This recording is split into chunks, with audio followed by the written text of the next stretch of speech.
Ah, yes, friends, on a Tuesday, because sometimes sadness takes more than just 24 hours.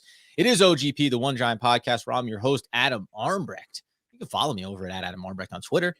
And that's Andy Makowitz. He's the generational, possibly soon to be selling those tickets, season ticket holder Andy Makowitz.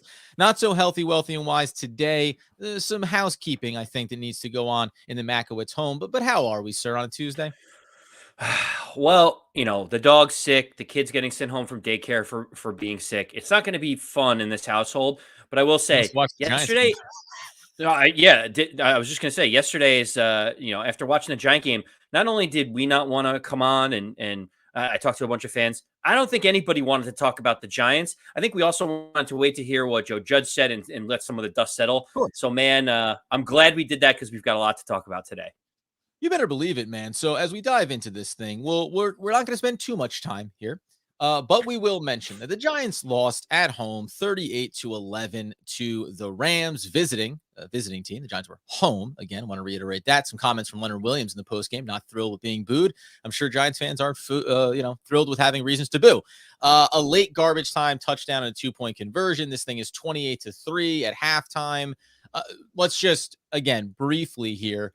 What were some of your high-level takeaways from a game? Giants now 1-5, obviously not showing a terrible amount of fight. We can put it that way, to say it mildly. Really got behind in this one, fast and furious, wet and wild. Before you knew it, halftime, game's over. Yeah, I mean, the opening drive for the Giants, you see that Kadarius Toney is going to be the focal point of this offense today, right? And he's Yeah. making some of those wild athletic plays. Like he just has this weird sense for like body motion and momentum and where defenders are going, and he's able to change direction like at the drop of a dime. Like that one catch that he had where he actually got injured. Like there's like 5 players maybe in the league that can cut and do the things that Kadarius Toney does, and you Number one start to wide receiver. say, right. And you start to say, well, maybe we could keep this game close and hope for the best and like sneak a turnover. Kadarius Toney goes out, right? He's gone, done with that piece. Then all of a sudden, you have the offensive line, like first play from scrimmage. Nate Solder's like a turnstile out there, and Leonard Floyd gets around and causes a fumble that the Giants recover. And you see Andrew Thomas get hurt. You see Nate Solder out there. We're switching left guards. Matt Pert didn't look especially good. He was pretty terrible in what he did, especially in the big turnover where he let the guy go by. There was no chance for the Giants to keep this game close because as I talk about the offensive side of the ball, the defensive side of the ball was equally as bad. And at least we could point to the offense and say, Barkley's out, Galladay's out, Slayton's out, Andrew Thomas is out, Kadarius Toney's out. Like all these people are out. You look at the defensive side of the ball, they gave up 38 points.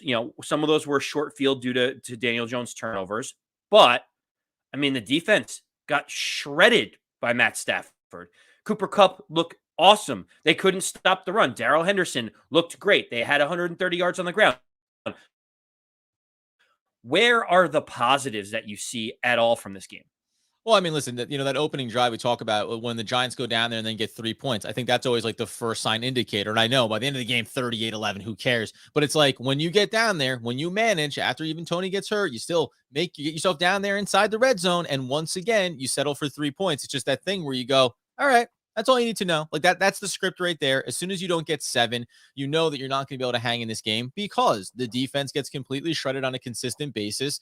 You had Patrick Graham say that he called out the players, got in their faces before this one, and it doesn't look any different, right? The consistency with which most offenses can move the ball, pick their matchups, create the looks that they want, the running game just being consistently effective on every single week, on every down and distance.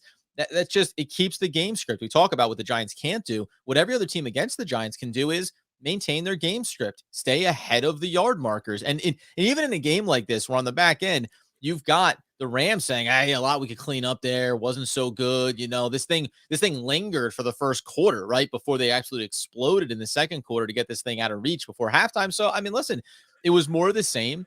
It's, I'm not gonna say I'm entirely shocked by it, but there's a lot of things from a higher level that I want to get into from this game. But yeah, listen, when Toney goes out, it's hard, right? Offensively, I think there's a lot of excuses that can be made for how things are looking right now.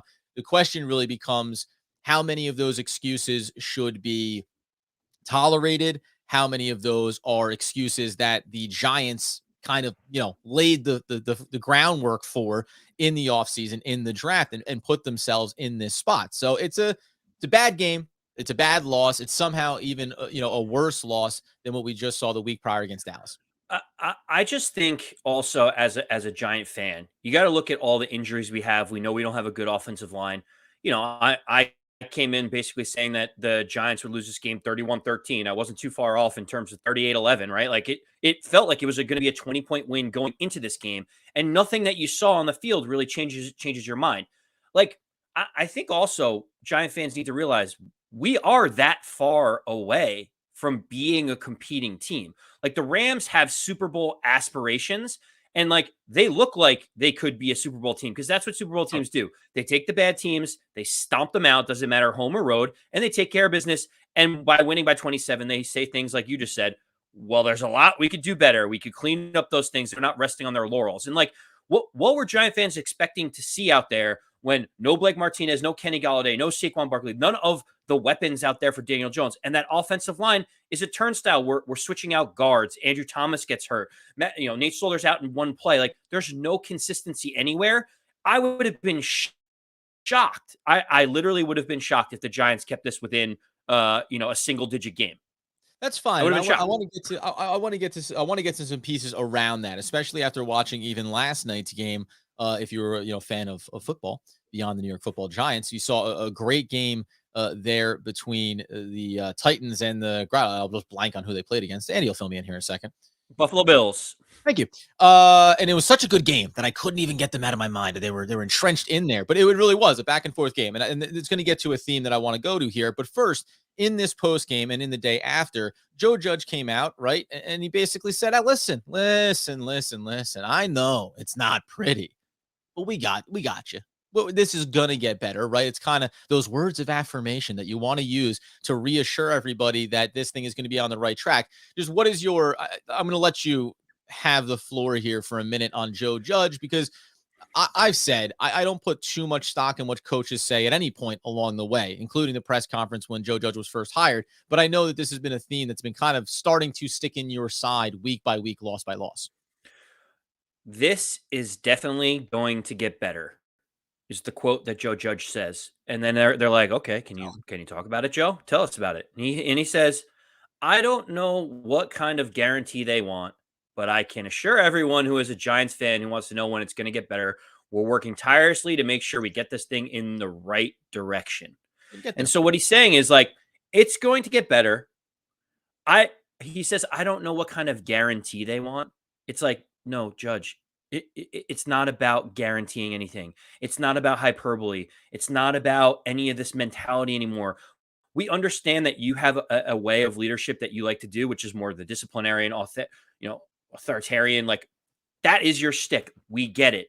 But it just rings hollow when we're not seeing any progress at all. And you just keep saying things are going to get better. Things are going to get better. Stop telling us that things are going to get better and explain how they're going to get better, or show us on the field how they're going to get better, because you can't continue to just say we're making progress when every Giants fan on the planet heard him say that and just rolled their eyes and is like, what are you talking about? Like, it's okay to have confidence and say we have a plan to turn this around, but just saying like, I guarantee Giant fans this will get better. It's like, what does that mean to anyone? Like, what does that tangibly mean to you, Adam? Right, exactly. Well, and shout out to Joseph Clark, who's in on the chat here and talking about wanting to see that young offensive line over the course of this game. And this is, again, we're going to tie this little thread all together. So here's my big thing, because we're going to get into the bird's eye view of this. But here's what I take away when you're talking about, well, yeah, tangibly, tell me what you're going to do to correct it. And you mentioned about this game. What do you expect on the offensive side of the ball? Everyone's decimated, et cetera, et cetera. Guess what? Go back to last night's game. Right. And this is what I was talking about. And there was a whole bunch of games like this over the course of the weekend. In matchups, when you're supposed to lose, right? When you're outmatched, when you don't think you're going to be able to hang in it, somehow, even the quote worst teams in the league manage to find a way to stay competitive, to give themselves an opportunity, right? The Packers beat the Bears 24-14 on the road. The Bears aren't a good team. And they were still sniffing around the possibility of being able to hang in that game and maybe get a win against a really tough Packers team, right? Like when you see other teams around the league that don't have more talent, because that's the big piece of this too. What is healthy on the Giants is the defensive side of the ball. So when Joe Judge says these things, the first thing I think of is Jason Garrett and Patrick Graham.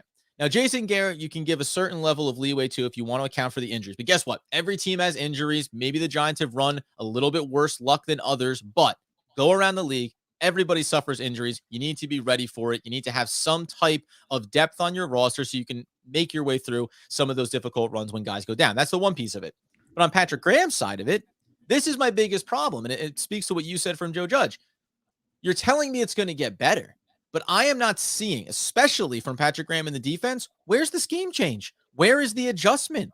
Like, other teams manage to manufacture success or at least competitiveness through scheme.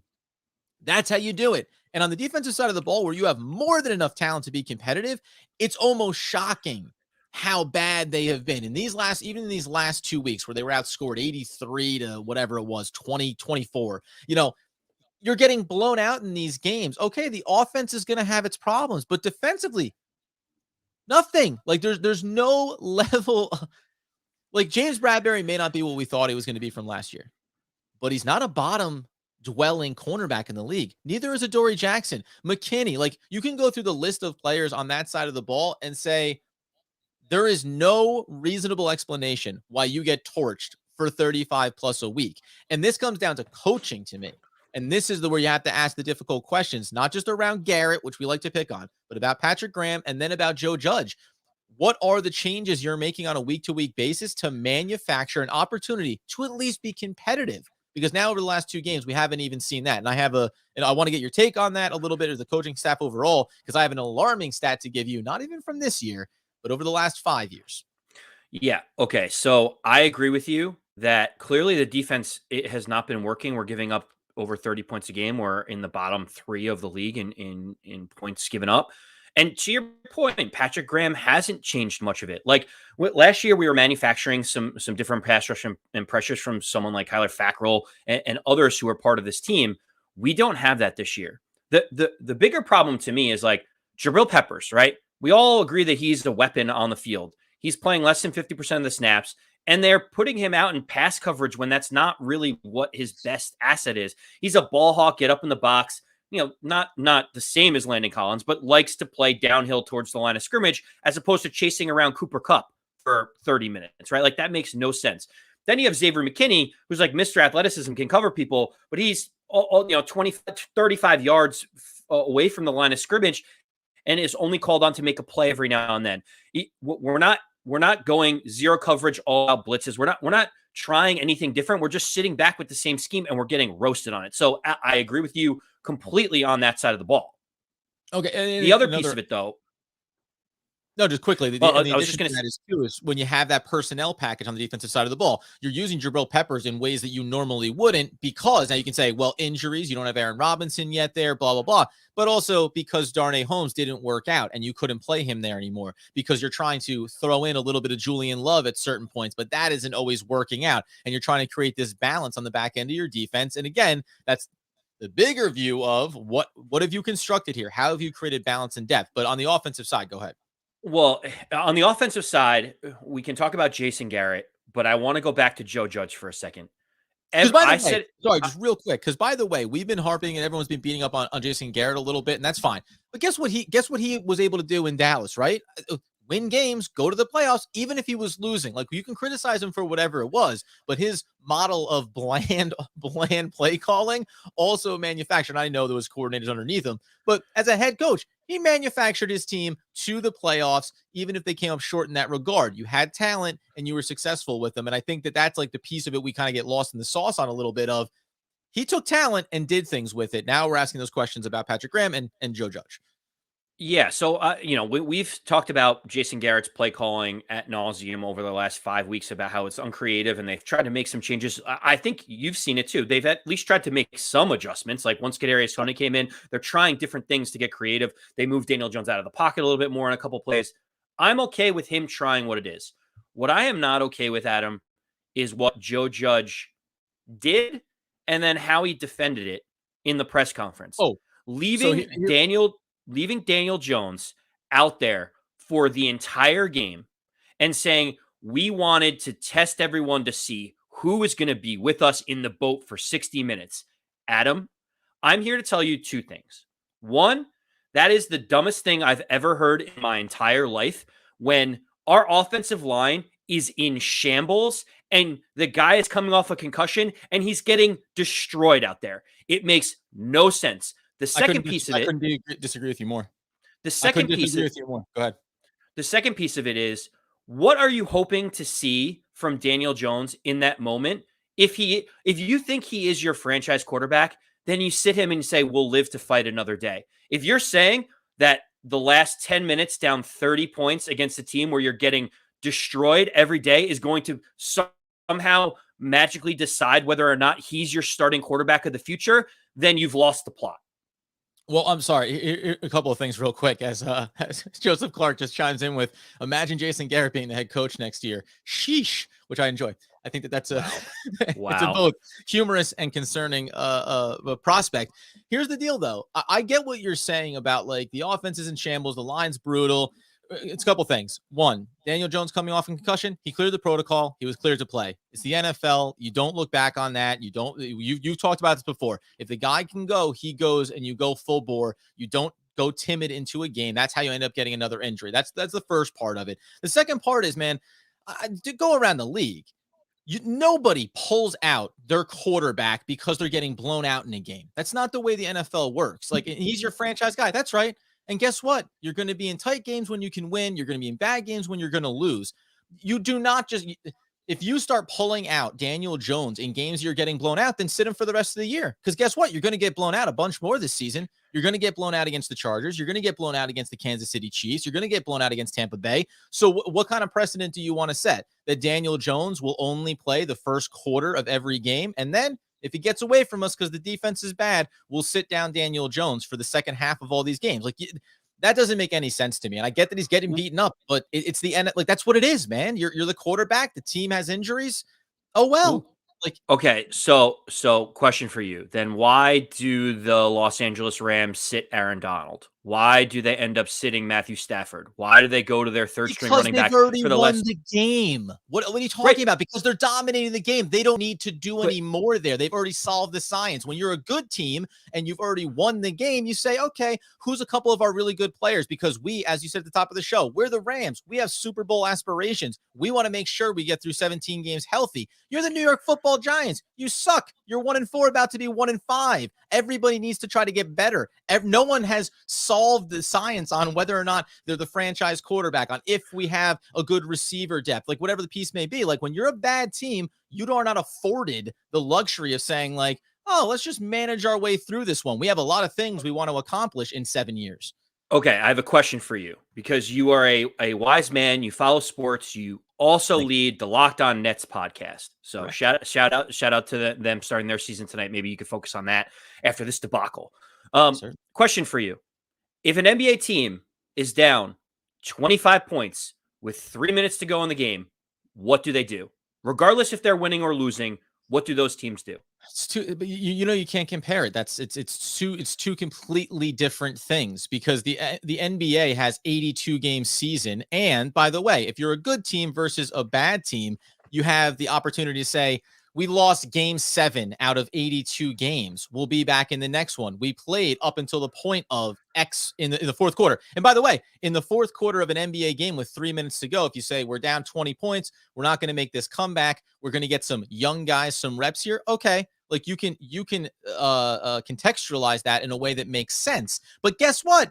Bad teams in the NBA, young teams that don't have any championship aspirations, they don't sit down their starters late in games. They play all of them because they need to get better, because they're a bad team. The Nets would do that because they're the Nets, because they have Kevin Durant and James Harden, and they want to win a championship. So yeah, we're going to wave the white flag in the fourth quarter of a game that's gotten away from us, because there's no reason for us to risk that to our team with the goals that we have. Just like the Rams, we don't need to risk anything for our Super Bowl contending team. The Giants, you're not risking anything. You suck. Yeah, that's the one place where you and I disagree is when the white flag has been raised and the Giants are down 25 points with 5 minutes to go and the game is completely out of reach. Everyone knows the game is over. Everyone's trying to hand the ball into the line. The Giants are still trying to make things happen because they want some window dressing on the game. That's to me is one of those instances where it's like put Mike Glennon in, take out players that But you you said, I don't know, want to but get hurt. you said on Twitter on Sunday, you said that Daniel Jones shouldn't have played the second half of that game. You said that Glennon should Yeah. have been in to start the second half. That's insane, man. It's Well, 28-3. I understand the game is all but lost, but you cannot tell me that that's justifiable to say Daniel Jones shouldn't play the second half of a game. You want to tell me I you want to take him out I in the don't know, last five man. minutes? You want to mitigate the last. But dude, if that's your policy, that means that every game going forward here, I listed those 4 games: Tampa Bay, Kansas City, the Chargers, and the Dallas on the next game. That means that you want to say effectively you're going to have Daniel Jones play 2 or 3 less games this season because you don't want him to get hurt if they're getting blown out in a game. You don't want to risk it. So you're going to take 3 or 4 games off of his young career where he still needs to be learning, developing, improving. And you're going to say, yeah, it's not worth it. Like I disagree with that. But let's put the Uh, pin in that one because we can yes, come back later yes. in the week to get there. One of the big stats that people have talked about are the Giants' home record. Leonard Williams said he didn't appreciate getting booed after the game. And I'm not even going to knock him too hard on it. I do get what he's saying. It sucks to get booed. He said the fans have the right to, but it's a bummer, right? It's a bummer to have to experience that. But again, there's a certain threshold when you should be when you're down 28-3 at halftime. But the home record has been really bad for the New York Football Giants. We mentioned 82-24 these last couple of weeks. How about this one for you though, man? I know it's a big question to ask, it's a big throw out there. I don't know, no expectations for you to hit this nail on the head. What do you think the point differential is for the New York Football Giants over the last 5 seasons combined? Oh, I'm gonna say it's negative 300. So by the way, negative. Good jumping off point. Minus 435 over the last 5 seasons for the New York Football Giants. And when you go inside of that, go back to 2020. This season right now, they're minus 63 on the season. They were minus 77 last year. Remember that season where we said, they could have won the division. Doesn't matter about the record. It kind of does matter when you look at the fact that they were a negative 77 on the season, minus 110 back in 2019. And the big capper was 2017 where they were minus 146. The point being is it's a bad team. It's been a bad team for a long time. And every time we try to do the window dressing piece, we try to say, well, if you fix this, if you can correct that, it never quite fully gets there. And that's why there's going to be a lot of things that we're going to talk about. And I'll go ahead and give you a little bit of context here for the rest of the season, because by the way, you're going to play the Eagles twice. You're going to get Washington again. You're going to get Miami. That doesn't look like the same team people thought they're going to be coming in. There may be 4 wins there. There may be a 5th win to get the rest of the way. You could still get 2, 5, or 6 wins on the season, but it's clear that the construct of this team is not good enough. So there is no more of this window dressing piece where what if the Giants got to 6-11? Would that make you? No, it wouldn't, because we've already seen too many holes as far as what the Giants need to correct. So in that regard, I'll go back to this. Realistically, with 2 weeks to go before the trade deadline, listen, we can name everybody on the roster if we wanted to, but do you look at a couple of key players here and say, I think the Giants need to make every effort to try to move some of these guys? Because I'll give you a little bit of context. They were saying there's some speculation, that at least rumor, conjecture, that the Jets should consider trying to make a play for Evan Ingram because it would help their young quarterback and help their offense, right? And inside of that, it was basically saying, you look at what Ertz just got traded for to the Cardinals. They got a 6th round cornerback selection plus a 5th round pick. That's probably at best the range that you're talking about for Evan Ingram at this point, because he's not a proven commodity, shy of being inconsistent and having some injury concerns. So do you move Evan Ingram for a 5th round pick before the deadline, knowing he's walking into free agency? Do you look at the running back room if you can get players back healthy? And this is kind of the wide margin, right? The easy one would be Evan Ingram. The harder one would be to say 12 carries for 41 yards behind a terrible offensive line for Devontae Booker yesterday. You know what, man? I know the home run hit is what you lose when you don't have Saquon Barkley, but guess what? The in-between the tackle stuff looks like almost anybody can do that. And that's the other thing you look around the league over this past weekend. A lot of running backs can get you yards. Herbert, the rookie, just went off for Chicago, and it was very successful against Green Bay. Where do you stand? Is there one, two, three, four players that you think the Giants need to pull the trigger on here to help themselves prepare for what should be the full, hey, we're done here, let's rebuild this thing the right way? Now, this question has a lot of nuance to it, Adam, because you're not asking who do we like as a player and who do we not like as a player. Who would we like to see stay on the Giants and who would we like to see go? Because 100%. that is such a different question to ask.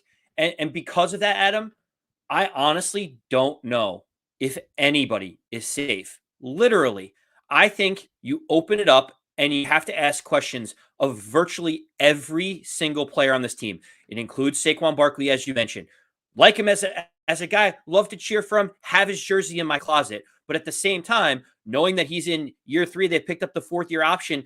His timetable is drastically different than what it looks like the Giants are going to be ready to compete. By the time the Giants are ready on Saquon, he's going to be making, his 5th-year option or he's going to be making the franchise tag. And it's going to be 7, 10, 12, 13 million dollars for a player of his upside, right? So for me, it's easy to say Andrew Thomas is someone that you think you can build around because he's shown progression from year 1 to year 2, and left tackles don't grow on trees. So saying that you're going to keep him around is probably one person I think is pretty stable. Obviously, you've only seen a small sample size from Kadarius Toney, but he seems like he's a young rookie dynamic player on a first-year deal. He's going to cost you next to nothing. He's a guy that you'd want to keep. And, outside of those two, I love Daniel Jones as much as you do. We both believe in him as a franchise quarterback. But again, it's about the timing of when this team is ready to compete.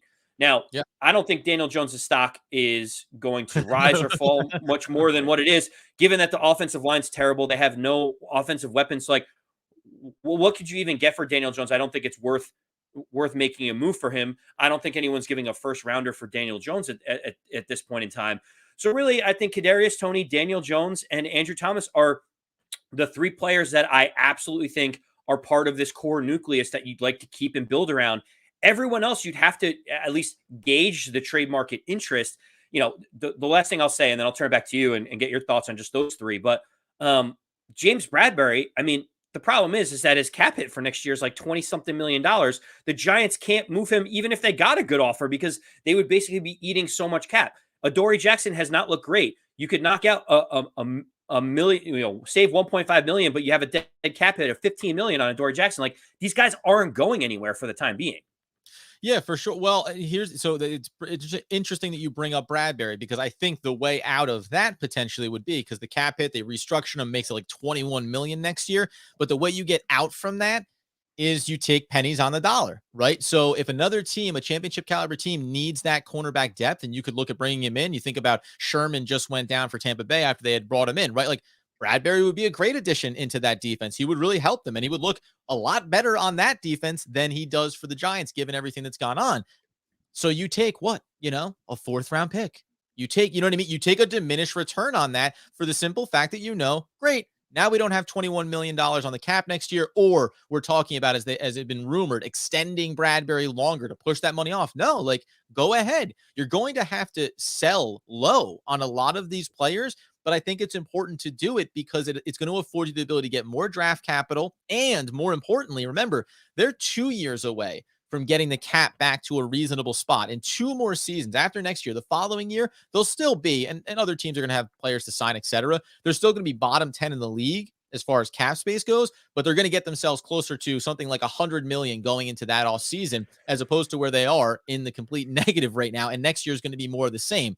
The Saquon Barkley piece, again, I'll tap back to it. And this is more of a theme around the team before we get out here, is what I think you need to do is look at it and say, over the remainder of this season, who would you like to get a look at? And I'm using this as the example. There's plenty probably across the entire roster.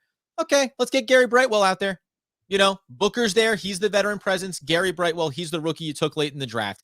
The NFL has shown you that running backs can be found throughout the draft and they can have success. So show me if Gary Brightwell can be successful. Not unlike last year when Wayne Gallman came in, Alfred Morris came in, right? You saw these guys be serviceable. Okay, so give this kid a shot. Let Booker be the veteran if you need him and move on. If you can get some short change return on Saquon Barkley for a team that thinks he's a dynamic playmaker and they lack that in the backfield, and he could be a compliment, by the way, because that's where I think Saquon Barkley's next contract and what happens with him is going to be. I'm one of two in the backfield. I'm not a one of one. I can't be the lead dog because I can't stay between the tackles and stay healthy taking the full load. So I think everybody has to be on the table. And you mentioned it before. It's not about if I like the players. I like a lot of them. But I think you just basically need to signal to the league, hey, we're here to listen. You throw an offer across the table to us, and within reason, we're going to look at and hopefully accept a number of them, because I just don't see, trade away James Bradbury, bring somebody in, bring in a free agent, throw him in there, have him be serviceable, whatever. Who cares? You're 1-5. Like, why run out the string here on the rest of the season, and then put yourself in a really difficult spot in the offseason to try to figure out what you need to do? Clear the deck of almost everybody. And I think, like you said, Andrew Thomas, obviously that makes sense. Tony clearly is like, he's the modern NFL wide receiver that you need on this roster. I would keep Daniel Jones, obviously. And that's probably because in the rare occasion that somebody slid an offer across the table, what would it possibly be? What would it be? Like you're getting back? Yeah. And the only caveat I'll give you is that, like, if you think the Giants are that far away, then this again is doing the smart thing and saying, by the time you come up for your contract, we're still not going to be in the place to be competitive. So is it worth it for us to lock into you in another year on a reasonable contract? And then you play that string out. So if you believe in Daniel Jones, and everyone from the outside looking in says that internally the Giants believe that Daniel Jones is the franchise quarterback, then that's fine. You hold on to him, you hold on to Thomas, you hold on to Tony, and you go forward from there, man. I just think you need to open it up. And I'll throw out an extra name here before we go. Leonard Williams. He's the perfect kind of player that a lot of teams would love to have on a good roster, and that the Giants, theoretically, it's like, what's he going to be for you over the remainder of his contract? Because you need to get multiple edge rushers in order to make something happen there. So you have to open up the books and say, what do you like? The doors are open. Tell me what you're interested in. And this isn't the panic button we pushed after the Atlanta loss or whatever. This is just, you have to have this evaluation and forward thinking about where your franchise is going to go, because another handful of losses, and I think you do get to the place where obviously Graham may be gone. Maybe Garrett's gone. Joe Judge obviously has to be on the hot seat there. Like, all of these pieces, it's all up for conversation. Yeah, and you touched on the Leonard Williams piece. Ironically, I think he's been playing pretty well. Like, the sack numbers haven't been there, but he's been getting the pressures. About him? The videos of like the three Cowboy offensive linemen blocking all of him at once and no one else there. It's like, yeah, like he isn't able to showcase some of his skills because we have had zero pass rush from our outside linebacking and edge rushing group. He's the type of player I'm happy if we keep him, because I think he can be the pulse of the defense. But to your point, Adam, we should be listening on all these different players. Like I said, I like all these guys, like Sterling Shepard. We talk about, I like him a lot. I like Saquon. There's so many different guys. Mentioned, right? Right. Jabril Peppers, the heart and soul of the defense right now. But, at the end of the day, Adam, this is not getting better, and it's not going to be for the next 3, 4, 5 weeks with the schedule coming up. And so really, it's time to evaluate talent. It's a time to understand what a rebuild will look like and have 2 years from now in mind, and not how do we compete next season? Because I'll tell you what, that Dallas Cowboy offense is ready to go for the next couple of years, and their defense is slowly getting better and better. This is not, let's tweak 1 or 2 positions on the Giants, defensive side of the ball, or get one playmaker on offense, and all of a sudden we're a whole new team. This is a reevaluation of priorities and schematic needs for this team moving forward. 100%. Yeah. And that's what this season needs to look like. Again, I don't care if they go out and beat Carolina. That doesn't matter. I don't care if they go out and they beat Kansas City. Again, in the real world scenario of, no matter what happens record-wise this year, at the end of it, you're still going to look across this roster and say there's a number of issues that we're not addressing, and we can't fall, I think, prey to what happened last year, right? Some window dressing wins, and you say maybe we're a little bit closer. And someone made the really good point as we get you out here on a Tuesday of saying, remember, the Giants kind of went ahead and did the same thing that they did a few years ago. We're close. We're actually pretty close. Let's go spend some money in free agency. We can do this thing. And now look at the results, and you spent money that's going to hurt you in the dead cap, etc., and put you behind the 8 ball once again. So we'll see how it plays out. We'll come back in later in the week. We'll talk about injury updates with a number of wide receivers, offensive linemen, everybody basically on the New York Football Giants roster. And then we'll go from there into the upcoming week, and we'll see what the Giants can do here. But we're going to keep an eye around the league, see what some of the rumors are as far as where the Giants stand internally. I'm being willing to listen on some offers only a couple of weeks before the books will be closed on trade opportunities. I'm hopeful that the Giants will go that route. You can, of course, as we love to tell you, follow us on social media, One Giant Podcast. Download, rate, review, subscribe wherever you get those needs fulfilled. Subscribe on the YouTube channel where Joseph Clark is getting shout-outs delight because he's over there early and often when we go live. Until next time, friends. It's a long season. Plenty to think about. Maybe become a Nets fan. I think Joseph Clark is. Enjoy that season. That's kicking off later tonight. And until then, though, as Andy Makowitz wants, needs, and demands the people know. As always, let's go Big Blue. Yes, sir.